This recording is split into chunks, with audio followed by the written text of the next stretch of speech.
Pemirsa, anggota Komisi 8 DPR RI Arzetti Bilbina membantah telah melakukan perselingkuhan dengan Komandan Kodim 0816 Sidoarjo Letnan Kolonel Kavaleri Rizky Indrawijaya.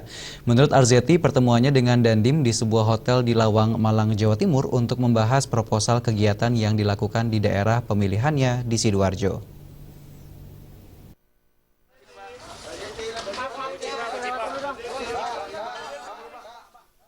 Anggota Komisi 8 DPR RI dari fraksi PKB, Arzetti Bilbina, akhirnya angkat bicara terkait penggerbekan terhadap dirinya pada Minggu 25 Oktober lalu di sebuah hotel di Lawang, Malang, Jawa Timur.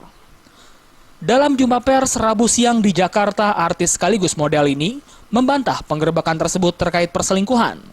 Menurutnya, pertemuan dirinya dengan Komandan Kodim 0816 Sidoarjo Letnan Kolonel Kavaleri Rizky Indrawijaya tersebut sengaja dilakukan untuk membahas masalah proposal dana yang akan disalurkan di daerah pemilihannya di Sidoarjo, Jawa Timur. Arzetti juga mengaku siap jika nantinya akan dipanggil oleh Mahkamah Kehormatan Dewan MKD DPR RI terkait penggerbekan dirinya dengan Dandim Sidoarjo itu. Meski demikian, dirinya mengaku saat ini belum menerima surat panggilan untuk dimintai keterangan terkait penggerbekan tersebut. Disitulah kita berdiskusi, membahas mengenai proposal dan program. Di situ bukan hanya saya saja, tapi beliau pun juga menggunakan baju dinas dan juga ada ajudan, mobil dinas. Secara resmi saya pun juga dengan keluarga Mas Didit, yang memang Mas Didit janji akan datang selesai saya, kebetulan beliau yang datang lebih dulu sehingga kemudian Mas Didit datang nggak lama, 25 menit atau 30 menit kemudian Mas Didit datang.